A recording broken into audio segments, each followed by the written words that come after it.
Hello students, welcome to our virtual writing studio. Today you will learn how to organize details using spatial patterns so that you will write clear, descriptive paragraphs. So far you have been learning that clear writing requires good descriptive details using adjectives, metaphor, and simile. You also learned about positional words, prepositions that help us to understand where to look for these details.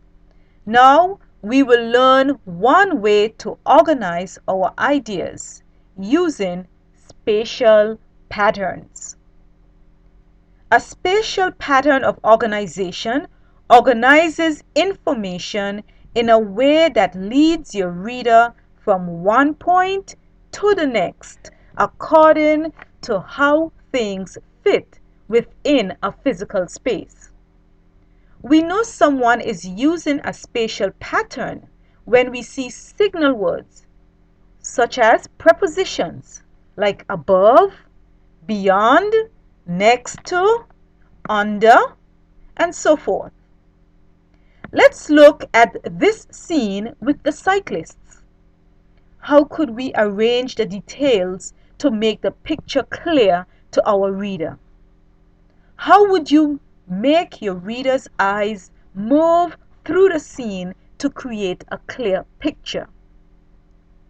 One way to do this is by moving through the scene from up to down, from street level down to the beach, or from down to up, from the beach up to the street. Another way to organize the details is to use another spatial pattern from foreground, which is what is closest to you, to background, what is furthest away from you, or from background to foreground.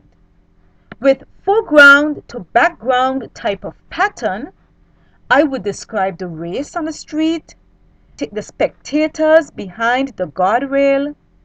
Then I would go down to the beach and describe what is happening there, and then on the sea, and then I would mention the hills in the background.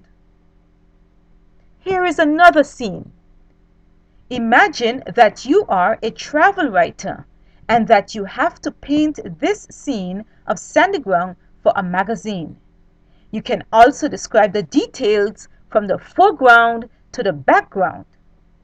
If I were to choose background to foreground pattern, I would begin at the horizon. I would describe the sky at sunset, then the hill. Moving in towards the land, I would then describe the yachts, then the fishing boats, then the wharf, the surf, and in the foreground, the lady on the beach. Let's try another pattern. Imagine this is a scene in your action story. How would you present the details without confusing the reader? You can move from left to right or right to left. Let me show you how to begin. But first, let's recap. To make your description clear, one detail must fit next to another, like in a puzzle. The details must be related to each other for the picture to make sense. Take a few seconds to look at this photo. Here are some questions to get you started. Where should I begin? What spatial pattern should I use? What is the order of the details in that spatial pattern? Do I have all the important details?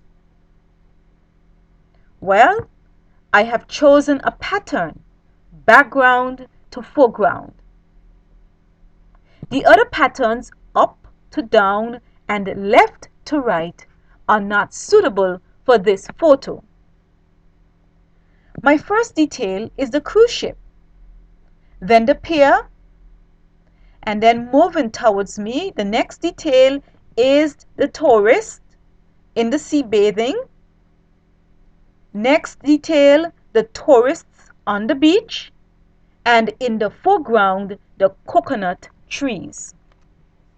Let's see what I have written. A huge whale of a cruise ship floats in the blue ocean next to the long pier. Some distance away in the shallow water, tourists sea bathe and splash around. Others sit on the beach in blue and white striped lounge chairs to soak in the sun. Further back from the edge of the water, a low-hanging canopy of coconut fronds gently blow in the breeze, waiting to shelter those who seek a break from the tropical sun. I have underlined the details of the scene. I have written about them in the same order they occur in the scene according to the pattern I have chosen. In red, I highlighted the positional words that show where and how the details are related. What about this action scene? Let's start at the front and move from the left of the motorcyclist to his right. We will use the spatial pattern left to right. The details in order would be the motorcycle, the gate, the building, the fire behind the motorcyclist, the smoke, and the orange pillar of fire on his right. Now double check. Do you have all the important details? I do. Let's see how this scene can be brought to life. Nick pressed down on his Yamaha 500. On his left, the wooden gate was not devoured by the angry flames that were racing towards him. He needed to get away from the office that would blow up at any moment. Behind him, the angry flames were out racing thick gray smoke. To his right, Nick could feel the scorch of a tall orange pillar of fire. What do you think? Now it's your turn. Let's write.